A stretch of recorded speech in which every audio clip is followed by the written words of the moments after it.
venivano mostrati seguendo le scritture e intanto, proseguendo nel cammino, giungemmo in un punto dove i monti si aprivano e formavano una valle sconfinata, immensa, completamente pianeggiante e molto bella, e al di là della valle si stagliava la sacra montagna di Dio, il Sinai.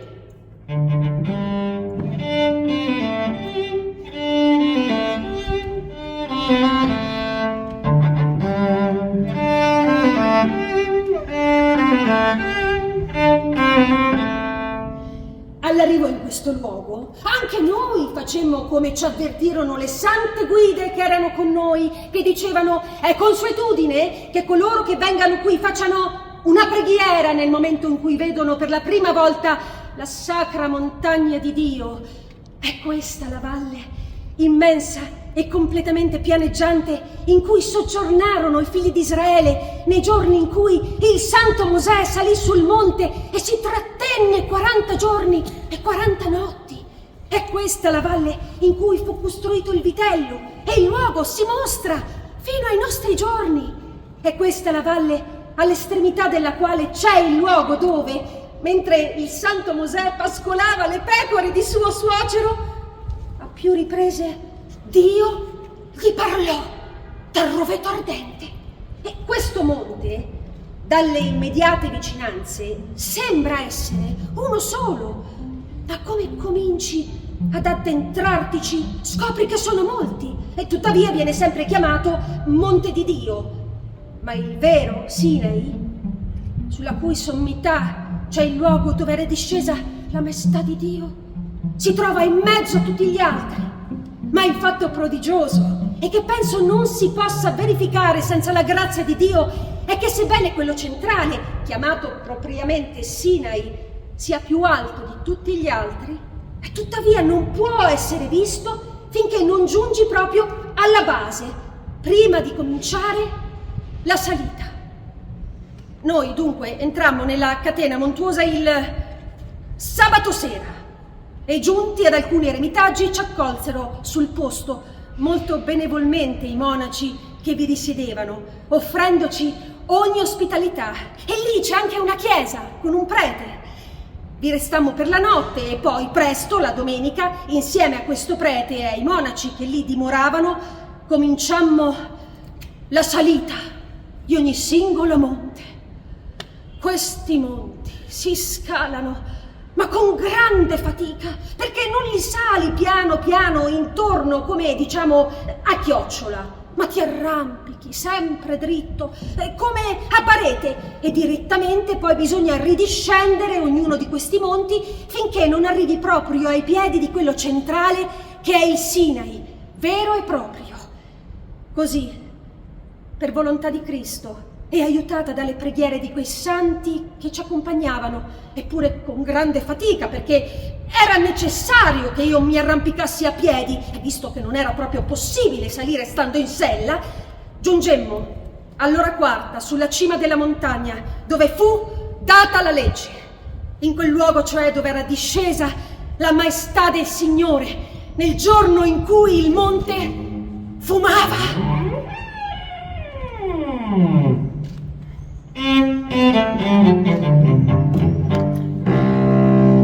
A dire il vero, sulla cima del monte non ci abita nessuno. Non c'è nient'altro che la chiesa isolata e la grotta dove si ritirò il santo Mosè.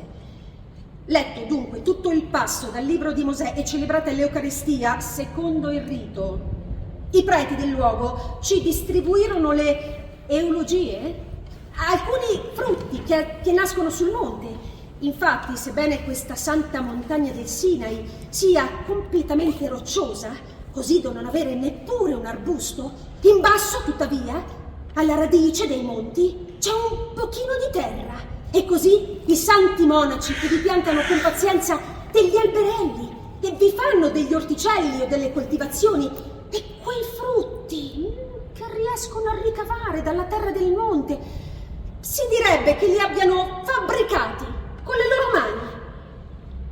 Questo però voglio che sappiate, signore e sorelle venerande, che dal luogo dove ci trovavamo, cioè intorno alle mura della chiesa, e cioè dalla cima di questo monte centrale, i monti che a stento avevamo scalato per primi sembravano essere tanto al di sotto di noi in confronto a questo centrale su cui ci trovavamo, da crederli delle collinette, mentre sono invece così elevati che non penso d'averne mai visti di così alti, se non che questo centrale li superava di molto. L'Egitto, la Palestina, il Mar Rosso, il Mar Partenico che arriva fino ad Alessandria e anche i territori vastissimi dei Saraceni. Da lì vedevamo così al di sotto di noi che a stento si riusciva a crederlo, e tutte queste cose, una ad una, ce le venivano illustrando quei santi monaci. Soddisfatto pienamente il desiderio per il quale ci eravamo affrettati a salire, cominciammo a discendere e, discesi dal monte di Dio, giungemmo al Roveto, verso l'ora 10. Si tratta del Roveto, da cui il Signore parlò a Mosè nel fuoco. Esso si trova nel luogo dove sono eremi, in gran numero, e una chiesa, all'estremità della valle. Davanti a questa chiesa c'è un giardino bellissimo con tantissima, ottima acqua, e in questo giardino si trova il Roveto. E lì vicino si mostra anche il luogo dove si fermò il santo Mosè quando Dio gli disse: sciogli i lacci dei tuoi calzari.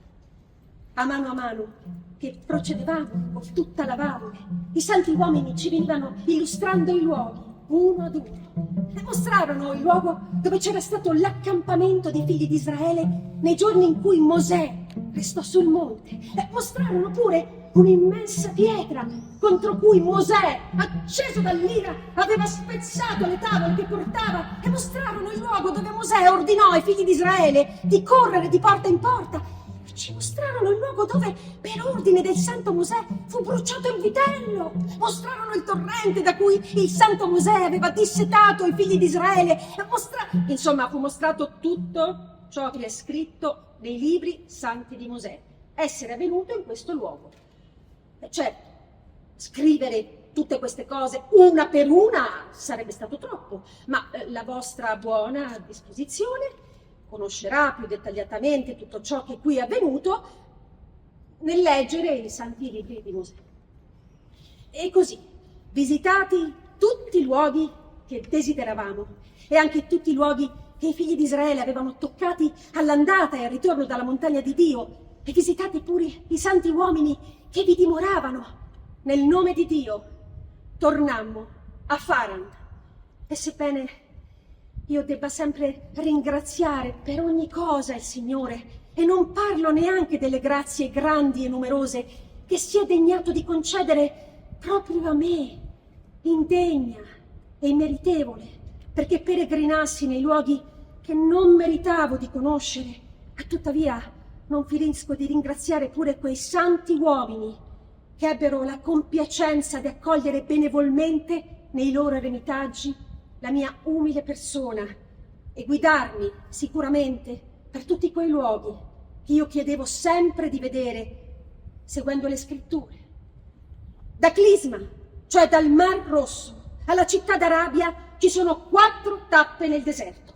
Un deserto, tuttavia, da dove ad ogni tappa vi sono insediamenti isolati, con soldati e ufficiali che sempre ci accompagnavano da un forte all'altro. Lungo il percorso gli uomini santi che erano con noi, cioè chierici o monaci, ci mostravano tutti i luoghi su cui io chiedevo informazioni basandomi sulle scritture. Vorrei che la vostra buona disposizione mi prestasse fede. E da quanto potei capire, i figli di Israele avevano camminato in modo tale che tanto procedevano sulla destra e altrettanto ritornavano sulla sinistra, e tanto andavano avanti, tanto tornavano indietro, e fu così che percorsero questo tragitto fino ad arrivare al Mar Rosso. Dalla città d'Arabia a Ramesse ci sono 4 miglia. Ramesse ora è un campo talmente desolato da non avere neanche un edificio. Si vede però che si estendeva molto all'intorno e che aveva numerose costruzioni. Oggi infatti se ne vedono i resti caduti in rovina, a perdita d'occhio. Lì ora non c'è nient'altro se si accentua un'enorme, immensa statua di Tebe, su cui sono state scolpite 2 enormi statue che dicono siano 2 santi uomini, cioè Mosè e Aronne. Dicono che i figli di Israele ne eressero il loro onore. C'è anche un albero di sicomoro che si dice piantato dai patriarchi. Ma è vecchissimo e perciò molto rinzecchito, ma ancora fruttifica. In caso di malattia ci si reca lì e si prende qualche ramoscello e se ne trae giovamento. Questo lo sapemmo dal racconto del vescovo d'Arabia. Fu lui a dirci il nome dell'albero, come lo chiamano in greco, cioè dendros aletie, e che da noi significa albero della verità. Quel santo vescovo ebbe la compiacenza di venirci incontro a Ramesse, ormai anziano, veramente molto religioso, ex monaco e affabile, visto che accoglie molto bene i pellegrini, e anche assai erudito nelle scritture. Per caso ci capitò questa graditissima coincidenza, che il giorno in cui giungemmo alla tappa d'Arabia era la vigilia della grandissima festa dell'Epifania. E quel giorno si doveva celebrare la veglia nella chiesa, e così ci trattenne lì 2 giorni il santo vescovo. Di là noi rimandammo indietro i soldati che ci avevano protetto nel nome dell'autorità romana, fin tanto che procedevamo per luoghi poco sicuri. Ma ormai, dato che attraverso l'Egitto c'era una via pubblica che passava per la città d'Arabia, e precisamente quella che va dalla Tebaide a Pelusio, non fu più necessario incomodare i soldati. E partita da qui, passando ancora per tutte le tappe dell'Egitto per cui eravamo passati, giunsi al confine con la Palestina, e di là, in nome di Cristo Dio nostro, dopo aver fatto ancora qualche tappa in Palestina, tornai ad Elia, cioè a Gerusalemme.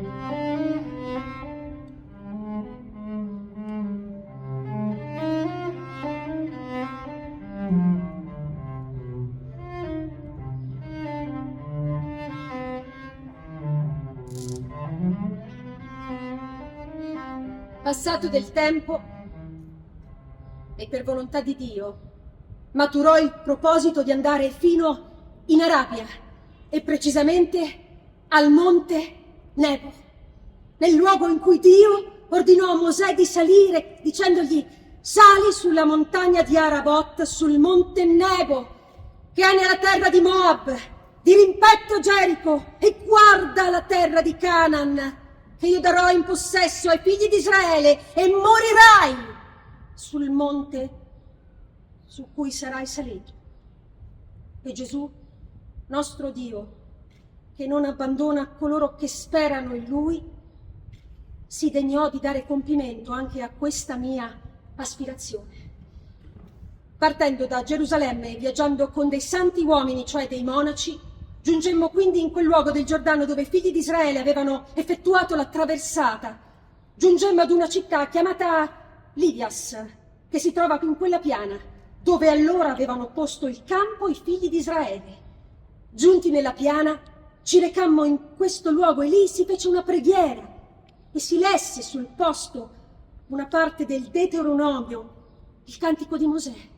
Effettivamente la nostra costante abitudine, dovunque riuscivamo ad andare, nei luoghi desiderati, era quella di far prima una preghiera, leggere quindi il passo attinente dal codice, recitare un salmo appropriato alla circostanza e fare ancora una preghiera. Questa abitudine, per volontà di Dio, la conservammo sempre, dovunque potemmo giungere, nei luoghi oggetto del nostro desiderio. Mentre camminavamo, un prete del posto di Lidias, per la precisione, che avevamo invitato a partire con noi dalla tappa perché conosceva meglio questi luoghi, ci avvertì: Se volete vedere l'acqua che sgorga dalla roccia, quella cioè che Mosè diede ai figli di Israele assetati, potete vederla, a patto però che vogliate imporvi la fatica di deviare dalla strada al 6° miglio circa. Come ebbe detto ciò, a noi, pieni di desiderio, e chiedemmo d'andare, e subito, lasciata la via, seguimmo il prete che ci conduceva. Lì i santi monaci ebbero la compiacenza d'accoglierci con grande benevolenza. Ci permisero anche di entrare a salutarli. Una volta entrati al loro cospetto, recitata insieme una preghiera, si compiacquero di offrirci delle eulogie, come hanno l'abitudine di fare con coloro che accolgono benevolmente. Lì nel mezzo, fra la chiesa e le celle dei monaci, sgorga dalla roccia un'acqua abbondante, tutta tersa e limpida, di ottimo sapore. E allora chiedemmo ai monaci che acqua fosse quella così speciale e così buona, ed essi risposero: è l'acqua che il santo Mosè diede ai figli di Israele in questo deserto. E così, partendo da quel luogo, giungemmo alla base del monte Nebo, che era molto alto, ma tale da poter essere affrontato per la massima parte a dorso d'asino. Solo per un piccolo tratto era troppo ripido e perciò si doveva salire faticosamente a piedi, e così si fece. Sulla cima del monte ora c'è una chiesa, non grande. All'interno, nel posto dove c'è il pulpito, vidi un luogo un po' più elevato che occupava tanto spazio quanto sogliono occuparne le tombe. E allora chiesi ai santi uomini che cosa mai fosse, ed essi risposero: qui fu deposto dagli angeli il santo Mosè, perché come è scritto nessun uomo sa come fu sepolto, e perciò è certo che fu sepolto dagli angeli. La tomba dove potrebbe essere stato sepolto ancora oggi non viene mostrata. Ad ogni modo, come dagli avi che qui abitarono ci fu mostrato il luogo della sepoltura, così anche noi lo mostriamo a voi. E pieni di gioia uscimmo subito fuori. Dalla porta della chiesa vedemmo il luogo dove il Giordano entra il Mar Morto. E questo luogo, rispetto alla nostra posizione, si trovava proprio sotto di noi. Vedemmo pure di fronte, tanto dominava il luogo elevato dove ci trovavamo, non solo Livias, ma anche Gerico, al di là del Giordano. E visto tutto quanto desideravamo nel nome di Dio, ripassando per Gerico e rifacendo tutto il cammino che avevamo fatto all'andata, ritornammo a Gerusalemme.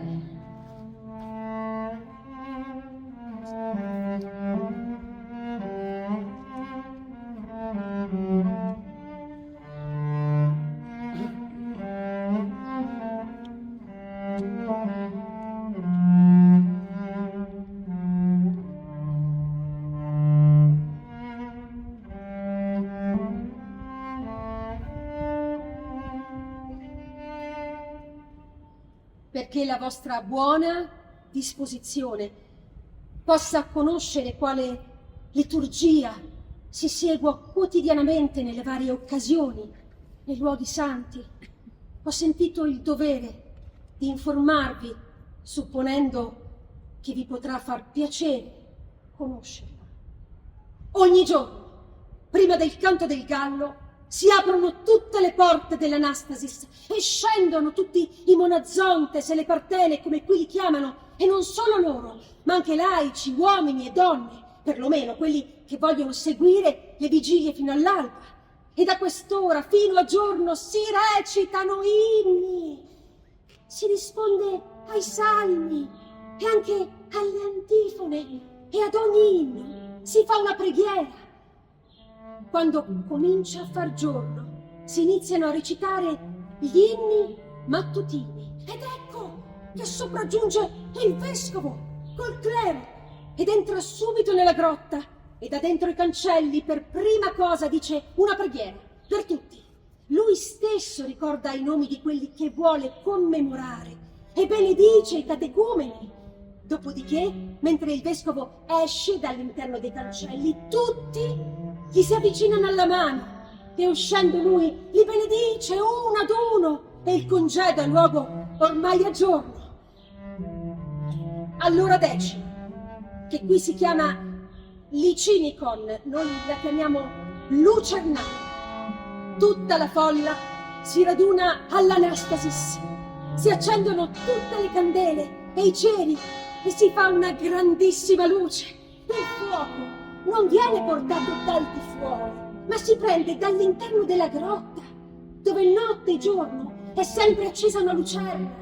Si recitano i salmi del lucernare e anche le antifone più a lungo. Ed ecco che si avverte il vescovo ed egli scende e si siede su in alto e anche i preti siedono ai loro posti. Quando si è finito di recitare gli inni, come sempre, il vescovo si alza e rimane in piedi davanti alla grotta e uno dei diaconi ricorda tutti uno per uno, così come si suole fare. E mentre il diacono pronuncia il nome di ognuno, ci sono sempre molti bambini che rispondono ogni volta Kyrie eleison, Kyrie eleison, e noi diciamo Signore pietà, e le loro voci riecheggiano infinitamente. Si fa una preghiera e nuovamente il diacono interviene e avverte che ognuno dei fedeli chini il capo. Il vescovo benedice i fedeli e così si fa il congedo all'Anastasis e allora tutti si muovono per avvicinarsi alla mano del vescovo. Subito dopo il vescovo viene accompagnato in processione dall'Anastasis fino alla croce e tutto il popolo segue.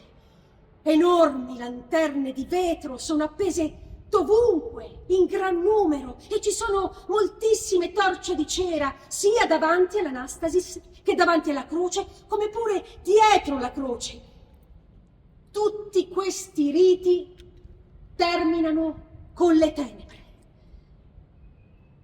Il 7° giorno, ossia la domenica, prima del canto del gallo, tutta la folla che può stare in quel luogo si raduna fuori dalla basilica, dove proprio per questo sono stati appesi dei lumi. Temendo infatti di non poter arrivare per il canto del gallo, giungono in anticipo e si siedono là. Sacerdoti, diaconi, sono sempre pronti a celebrare le vigilie per la folla che si raduna. E appena il primo gallo ha cantato, subito il vescovo scende ed entra dentro la grotta nell'Anastasis. Si aprono tutte le porte e tutta la folla entra, dove risplendono già numerosissimi lumi. Recitati 3 salmi, ecco che vengono portati nella grotta gli incensieri e tutta la basilica si riempie di profumi. E allora il vescovo prende il Vangelo e legge lui stesso la risurrezione del Signore. Come si inizia la lettura, si leva un gemito e un mormorio così forte da parte di tutti e un pianto così grande che anche l'uomo più duro potrebbe commuoversi fino alle lacrime. Tante sofferenze il Signore ha patito per noi. Eccetto che qui c'è la consuetudine che quelli che lo desiderano, fra tutti i sacerdoti che ci sono, predicano. E dopo di loro predica il vescovo. Queste prediche si tengono sempre di domenica, proprio perché il popolo si è educato nelle scritture e nell'amore di Dio. Ma per il tempo che si impiega in tali prediche, c'è un grande ritardo prima che si faccia il congedo dalla chiesa e perciò prima della 4ª o anche 5ª ora il congedo non ha luogo.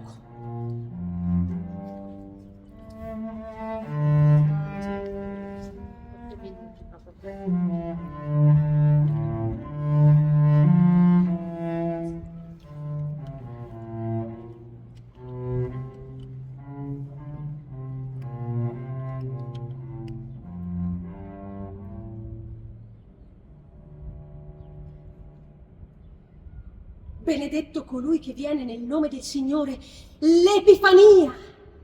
Da Betlemme a Gerusalemme, per via dei monazontes che vanno a piedi, è necessario procedere più lentamente e si giunge a Gerusalemme nell'ora in cui le persone cominciano a riconoscersi, cioè quando è quasi giorno, ma prima ancora che sia giorno. Una volta giunti là, il vescovo entra subito nell'Anastasis e tutti vanno insieme a lui. Le lampade vi risplendono straordinariamente. Quale sia in quel giorno lo splendore della chiesa, dell'Anastasis, della croce o a Betlemme, è superfluo descriverlo. Non vedi nient'altro che oro, gemme, seta. Se guardi i paraventi, sono tutti di seta ricamata d'oro, e se guardi le cortine, sono tutte di seta ricamata d'oro. Ogni genere di oggetto sacro che viene portato quel giorno è d'oro, incrostato di perle. La quantità e il peso delle torce, dei candelabri e delle lucerne, come dei vari oggetti sacri, ma può forse essere valutato o descritto? E che dire dello splendore della costruzione stessa che Costantino, con la sorveglianza di sua madre Elena, utilizzando le risorse dell'impero, volle abbellire con oro, mosaici, marmi preziosi, così la chiesa grande, così l'Anastasis, la croce e gli altri luoghi santi di Gerusalemme. A Betlemme, per tutti gli 8 giorni, quotidianamente, c'è questo splendore e un'enorme quantità di gente si raduna da ogni parte, non solo monazontes, ma anche laici, uomini e donne.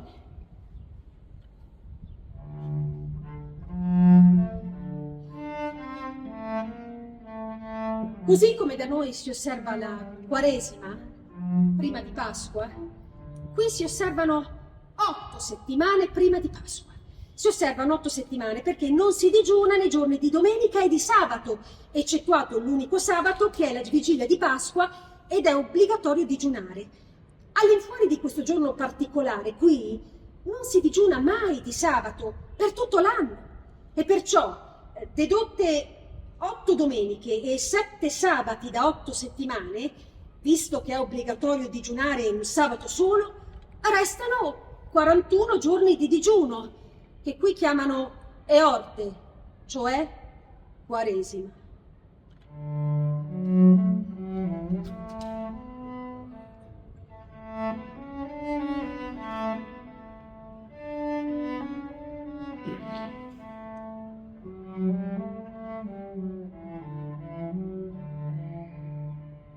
L'usanza del digiuno è tale qui che tutti quelli che sono, come li chiamano qui, apotattiti, uomini e donne, non solo nei giorni di Quaresima, ma durante tutto l'anno digiunano. Ma se ci sono fra questi apotattiti alcuni che non possono fare le settimane intere di digiuno, per tutta la Quaresima cenano a metà settimana il giovedì. Chi non può fare nemmeno questo fa 2 giorni a settimana per tutta la Quaresima. Chi non può fare nemmeno questo mangia solo la sera. Nessuno impone quello che si deve fare, ma ognuno fa quel che può. Né si lodia chi ha fatto di più, né si biasima chi ha fatto di meno. Tale è qui l'usanza. La loro alimentazione è tale che non mangiano pane, non si può prendere olio, né alcunché che venga dalle piante, ma solo acqua e poca zuppa di farina. La Quaresima si fa come si è detto.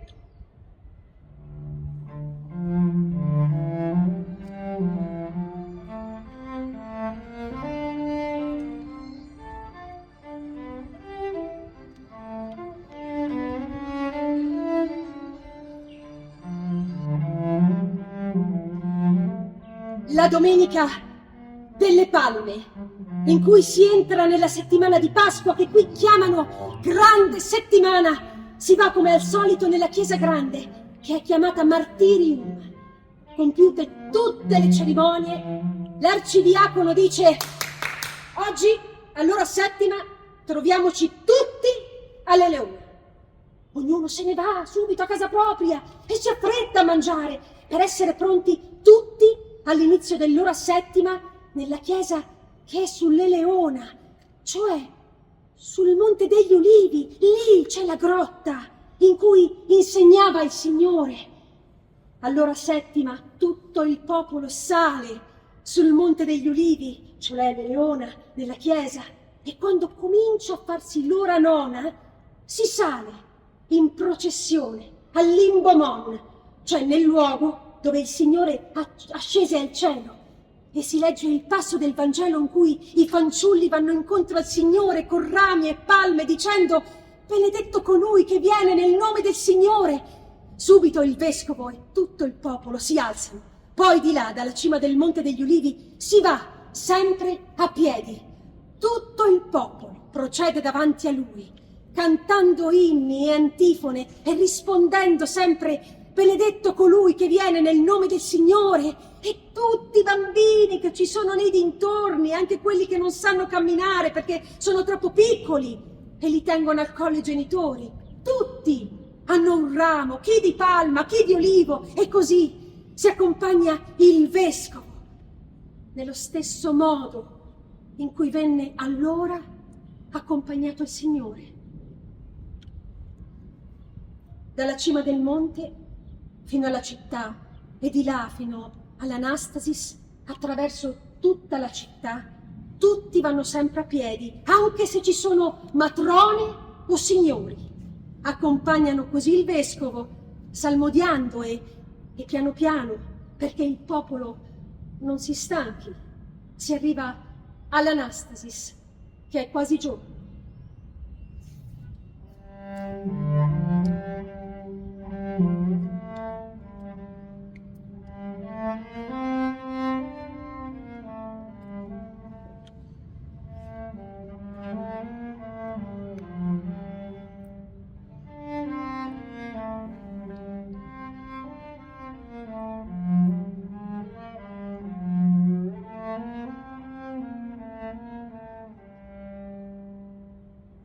Il giovedì santo tutti si recano di nuovo all'Eleona, nella chiesa dove c'è la grotta in cui proprio in questo giorno il Signore stette con gli apostoli, e lì, fino alla 5ª ora di notte all'incirca, si recitano inni e antifone appropriate al giorno e al luogo, e di là, ormai verso la 6ª ora di notte, si va sull'Imbomon in processione, e lì si fanno ancora ugualmente letture, inni e antifone appropriate al giorno.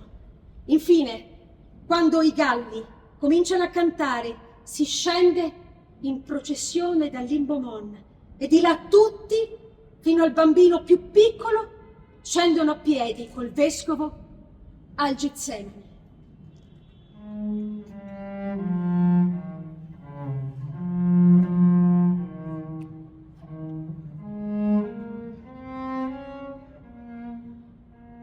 A causa della così grande massa di gente, stanca per le veglie e indebolita dai digiuni quotidiani, dato che si deve discendere da un alto monte, si va in processione piano piano.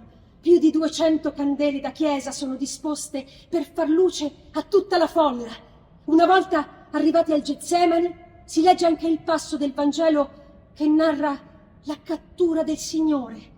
E si leva un gemito e un mormorio tanto grande, e insieme un pianto di tutto il popolo che il lamento si sente quasi fino in città. Da quel momento si va a piedi in processione e si giunge alla porta nell'ora in cui un uomo riesce pressappoco a riconoscerne un altro, e quindi di là il vescovo si rivolge al popolo, rincuorandoli come può, e dice, rivolgendosi a loro: tornate ciascuno nel frattempo alle vostre casette, riposatevi anche per un po'. Poco prima dell'ora seconda trovatevi tutti qui, perché possiate vedere il sacro legno della croce, perché ognuno di noi è fiducioso che ciò gioverà alla propria salvezza. Sul Golgota, dietro la croce che ora si erge, il vescovo siede in cattedra, si pone davanti a lui un tavolo ricoperto da un telo di lino e viene portata la cassetta d'argento dorato su cui è contenuto il sacro legno della croce, che viene aperta ed esposta. Una volta che questo è stato posto sulla tavola, il vescovo stringe fra le mani i bordi del sacro legno. I diaconi, che restano in piedi, sorvegliano. Si sorveglia in tal modo perché è consuetudine che tutti, fedeli e catecumeni, avvicinandosi uno alla volta e chinandosi sulla tavola, bacino il sacro legno e passino oltre. E poiché si dice, non so quando, che un tale dette un morso e portò via un frammento del sacro legno, e per questo ora i diaconi stanno in piedi intorno e sorvegliano che nessuno, accostandosi, osi farlo di nuovo.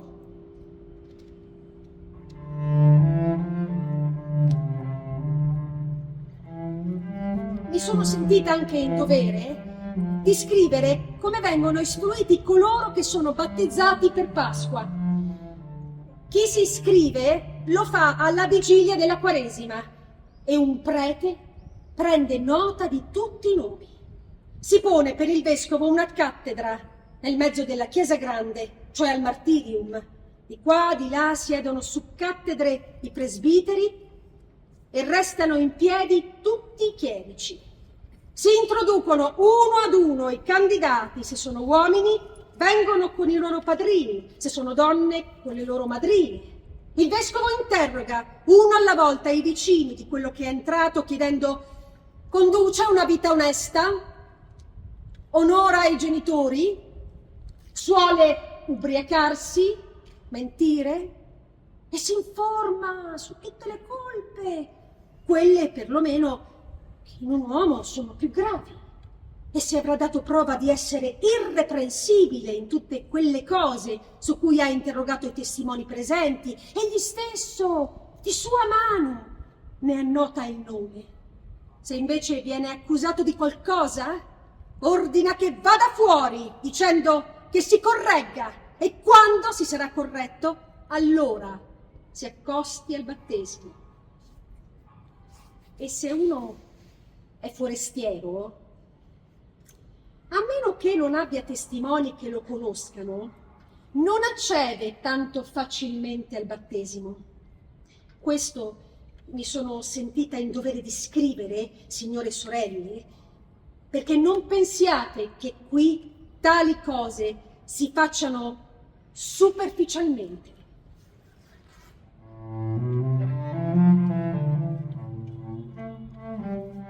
Arrivati i giorni di Pasqua, i catecumeni vanno in processione all'Anastasis. Qui si fa immediatamente una preghiera, si benedicono i fedeli e il vescovo spiega tutte le cose che si fanno al battesimo. Mentre il vescovo prende in esame ogni punto e lo espone, i commenti di quelli che approvano sono tanti che le loro voci si sentono perfino fuori dalla chiesa.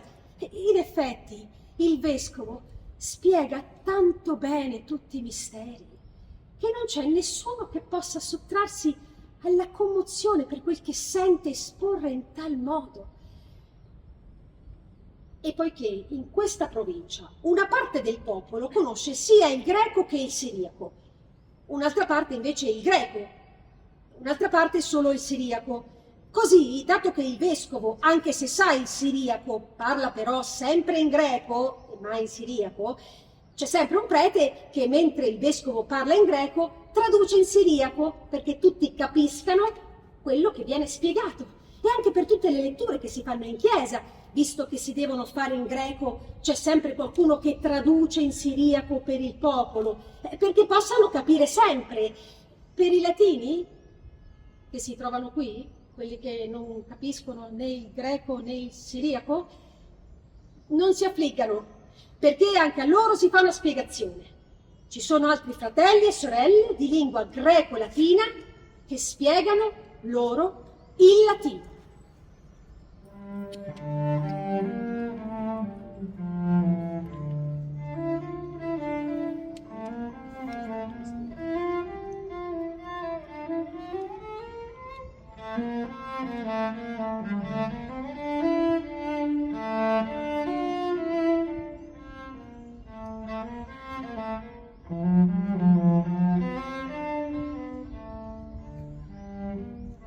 Nel nome di Dio, passato un po' di tempo, considerato che erano già compiuti 3 anni da quando ero venuta a Gerusalemme e che avendo visitato tutti i luoghi santi nei quali desideravo andare in pellegrinaggio, avevo ormai intenzione di tornare in patria, decisi, per volontà di Dio, di andare in Mesopotamia di Siria a visitare i monaci santi che si dicevano fossero numerosissimi e conducessero una vita tanto ammirevole da poter difficilmente essere descritta, e di andare in pellegrinaggio anche al martirium di San Tommaso Apostolo, dove è stato deposto il suo corpo integro, ossia nelle vicinanze d'essa.